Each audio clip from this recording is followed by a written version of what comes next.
Assalamualaikum warahmatullahi wabarakatuh. Kembali ke Lebay. Awas, perangkap iblis.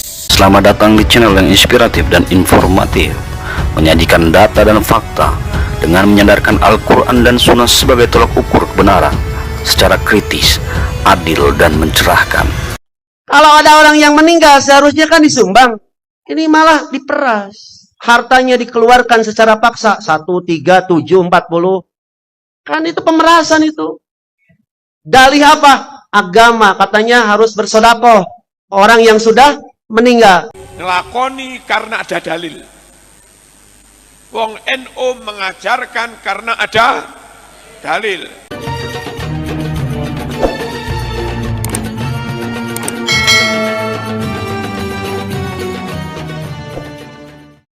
Bismillahirrahmanirrahim.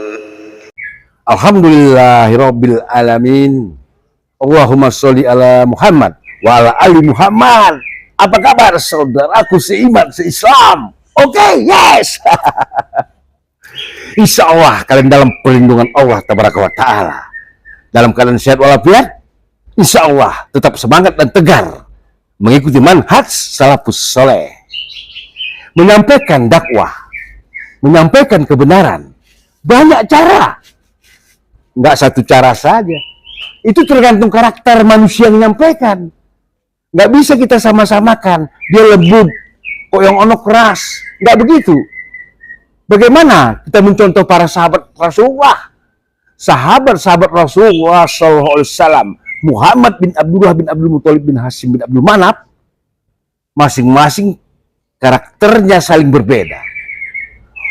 Abu Bakar As-Siddiq, ayahandanya Aisyah radhiyallahu anha, begitu lemah lembutnya beliau, ramah lemah lembut kesannya, waduh. Tapi sangat jauh berbeda dengan sahabat Rasulullah SAW yang satunya lagi, yakni Umar bin Khattab radhiyallahu anhum. Beliau keras, kelihatannya keras. Beliau tegas, memang harus tegas. Ya, cara berdakwah beda-beda menyampaikannya. Tapi hati beliau lunak bagaikan salju. Ketika dibacakan ayat Al-Quran kepadanya, dia pun jebret pingsan. Itu terjadi peristiwa ketika berita Rasulullah wafat sampai kepada Umar bin Khattab. Umar garang mengatakan dan tidak terima berita itu. Kemudian Abu Bakar As-Siddiq dengan tegas membacakan ayat Al-Quran tentunya, yang substansinya begini: setiap manusia, setiap para nabi pasti meninggal dunia. Apakah para nabi meninggal kita akan meninggalkan agama kita? Itu substansinya. Setelah Abu Bakar As-Siddiq membacakan ayat tersebut, Umar pingsan. Begitu juga dengan Ustadz ini. Itu cara dia, gaya dia, style dia, masing-masing berbeda, karakter berbeda. Orang Sumatera berbeda sama orang Pulau Jawa ini. Orang NTT berbeda sama orang Jawa Barat. Itu karakter. Dia bicara berdasarkan data dan fakta. Islam ini diatur, bukan sesuai perasaan. Segala yang berbentuk amaliyah, ibadah, ada tuntunannya, ada aturannya yang dilakukan oleh Rasulullah dan para sahabat. Itu yang kita ikuti, pemahaman para sahabat dalam beribadah kepada Allah. Itu yang benar, itu disebut manhaj salaf. Mari kita dengarkan. Ulama pos Nabi, bagaimanapun mereka disebut, beliau ini disebut ulama karena ilmunya ada. Siapa saja yang memiliki dasar ilmu pengetahuan berdasarkan kitabullah Al-Quran dan as-sunnah Rasulullah SAW, dan dia bukan ahlul bid'ah dan dia bukan kuburiyun, maka beliaulah layak dikatakan ulama poros Nabi.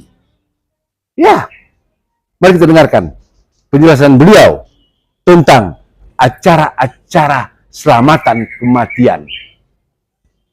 Bagaimana Ustadz nipu dengan agama? Bikin produk bid'ah. Kepada orang yang meninggal diperas. Tahu diperes? Apa diperes bahasa Indonesianya? Ya diperas. Kalau ada orang yang meninggal seharusnya kan disumbang. Ini malah diperas. Hartanya dikeluarkan secara paksa. 1, 3, 7, 40. Kan itu pemerasan itu. Dalih apa? Agama. Katanya harus bersedekah. Orang yang sudah meninggal. Punten. Ibu masih punya orang tua?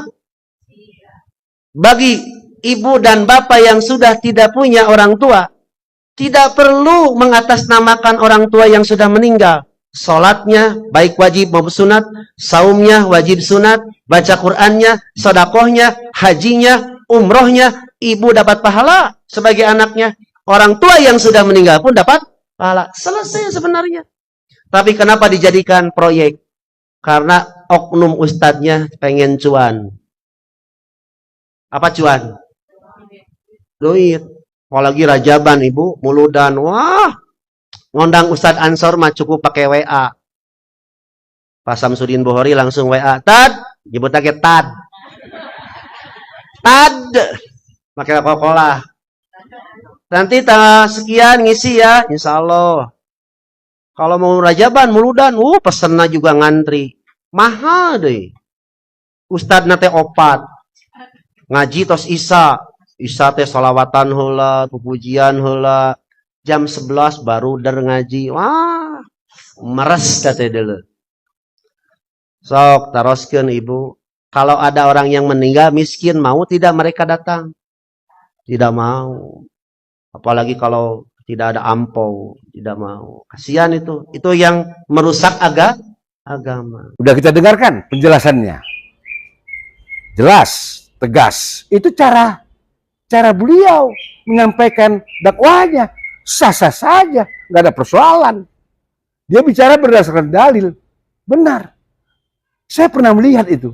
Ketika orang miskin, ada keluarganya yang mati, sepi rumahnya. Karena aqua gelas itu aja dihidangkan. Aduh, prihatin saya melihat itu. Nampak kali perbedaan sosial. Tapi kok ada juragan, orang kaya mati.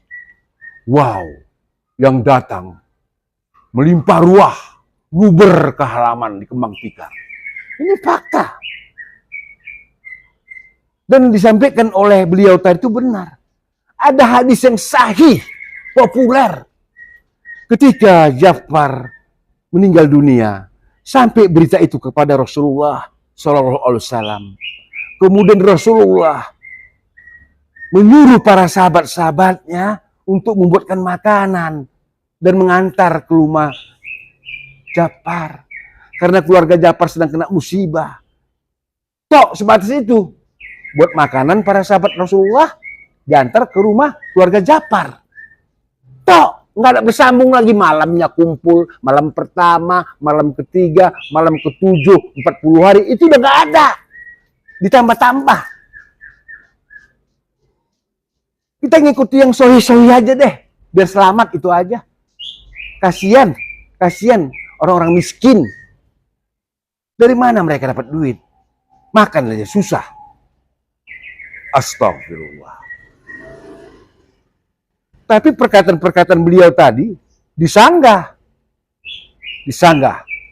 Ya beliau juga ada berilmu, ahli ilmu juga. Disebut kiai ya, berilmu. Kita hargai. Beliau punya pendapat, punya dalil, kita hargai. Itu wajib. Kita hargai. Tapi untuk menilai peristiwa ini, dialog ini, menilai mana yang benar, mana yang salah, tentulah mereka-mereka yang ahli ilmu. Itu yang berhak memberikan penilaian dan penjelasan. Bukan orang-orang awam, orang-orang bodoh, komentar yang ada marah, dengki, ngamuk. Bukan itu. Islam agama intelektual. Islam agama yang hebat. Makanya umat-umatnya harus cerdas. Bukan dungu, bukan cerdas. Dengan ilmu, bukan rasa dengki dan amarah. Mari kita dengarkan penjelasan tentang acara selamatan kematian oleh kiai ini. Ngelakoni karena ada dalil. Wong NU mengajarkan karena ada dalil tentang selamatan sampai 7 hari. Di mana hadisnya? Di kitab Ad-Dibaj. Syarahnya hadis Sahih Muslim. Bukhari niki sahih, Muslim yo sahih. Bukhari Muslim sahih kabeh, ngono lho. Halo. Juz 2 halaman 490 dari Imam Tawus, di situ ditulis sahih. Sahih. Innal mauta yuftanuna fi kuburihim sab'an. Fakanu yastahibbun an yut'imu anhum tilkal ayyam. Artosipun dawuh Nabi niki, wong-wong sing wis mati kuwi sakjerone 7 dina bakal ngadepi pitakonan saking mungkar nakir. Pramila menika keluargane mayit disunnahkan, dianjurkan bersedekah makanan selama 7 hari dengan niat ganjarannya untuk yang mati. Niki hadise. Padha ora karo NU niki? Padha napa mboten? Lek enek hadise bener napa salah? Nah, nggak usah ragu dengan NU, nggak usah ragu dengan Nahdlatul Ulama. Clear? Asar ya tabi'in, seingat saya bukan Atha Bapak, tapi Tawus. Ya, itu diriwayatkan, disebutkan oleh Imam As-Suyuti, ya, bahwa Tawus bin Kaisan berkata, adalah mereka dahulu apabila seseorang meninggal dunia, ya mereka yastahibbun an yut'imu lahu, ya mereka menyukai untuk memberikan makanan untuk si mayat. Maksudnya memberikan makin yang pahalanya untuk si mayat selama 7 hari pertama. Dan sanad Tawus ini, ya, diperselisihkan oleh para ulama. Di mana pertama Tawus ini adalah seorang tabi'in. Dan ucapan seorang tabi'in dahulu mereka melakukan begini, apakah dihukumi marfu? Ya, jumhur ulama ahli hadis berkata itu tidak dihukumi marfu. Tapi itu hukumnya adalah mursal. Ya.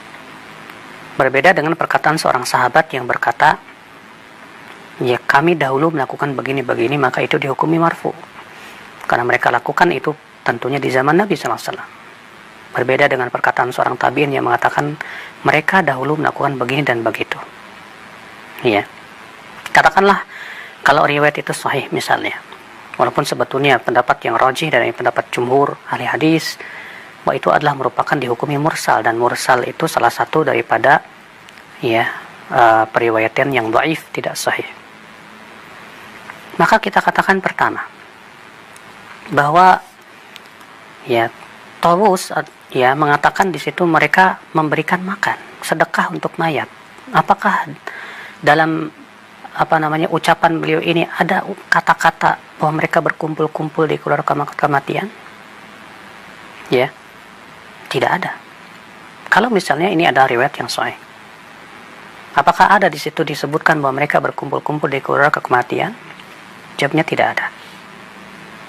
Ya, karena berkumpul-kumpul di keluarga kematian ini yang diingkari oleh para ulama. Imam Syafi'i rahimahullah dalam kitab Al-Um berkata, aku akrahul ma'tam, dan aku mengharamkan ma'tam. Apa itu? Wahwal ijtima' inda ahlil mayyit, yaitu kumpul-kumpul di keluarga kematian. Ya, wa ta'am wa sun at-ta'am fi, dan membuat makanan di sana. Nah, ini perkataan Tawus kalaupun misalnya sahih, tidak bisa dijadikan hujah untuk membenarkan cara tahlilan. Kemudian kata-kata 7 hari tidak menunjukkan kepada bahwa mereka melakukan itu 7 hari atau 100 hari, 440 hari dan yang lainnya, tidak. Yang jelas saudaraku, kalaulah riwayat ini sahih, tentu akan dinukil kepada kita dari para sahabat dengan riwayat-riwayat yang banyak. Ya. Namun kalau kita perhatikan pertama, Rasulullah SAW ketika meninggal istrinya Khadijah, apakah ada riwayat yang sahih bahwa Rasulullah SAW melakukan itu? Ketika anak-anaknya meninggal dunia, Ummu Kulthum, Ruqayyah, apakah ada riwayat yang menunjukkan bahwa Rasulullah SAW melakukan itu? Ya. Ketika Rasulullah SAW meninggal dunia, apakah ada riwayat yang sahih bahwa para sahabat Rasulullah SAW melakukan itu? Tidak ada. Ketika Abu Bakar meninggal dunia, tidak ada satupun riwayat yang sahih yang menunjukkan mereka seperti itu.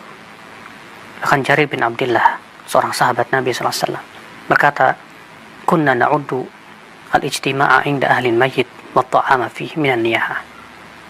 Kami menganggap berkumpul-kumpul di keluarga kematian dan makan-makan di situ termasuk meratap.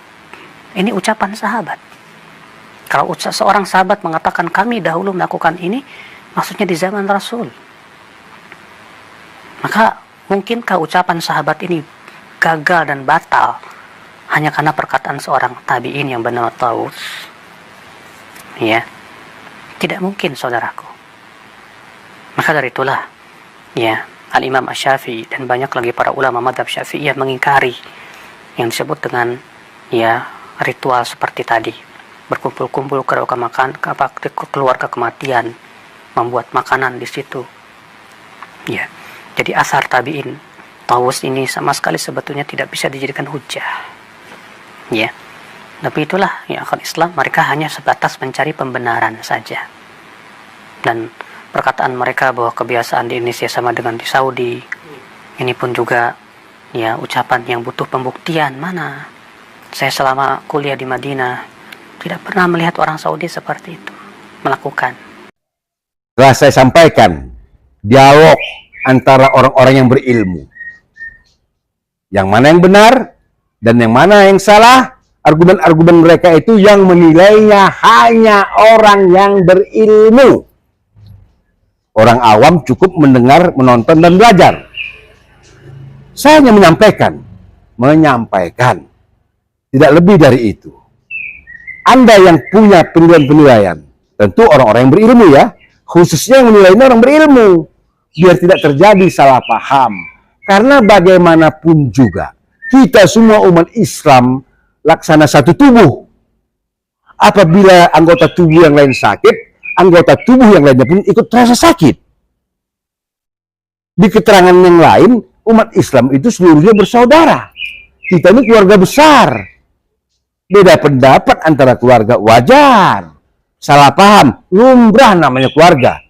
Tapi jangan rasa dengki, amarah, ditumpahkan kepada saudara yang lain. Apalagi sampai mempersekusi pengajian-pengajian. Astagfirullah, ini gak keterlaluan. Ini sangat melampaui batas dalam Islam. Saya nyampaikan, Anda yang menilai. Mana yang benar, mana yang salah. Dirujuk kepada kitabullah, Quran dan Sunnah. Wassalamualaikum warahmatullahi wabarakatuh. Alhamdulillahi Rabbil Alamin.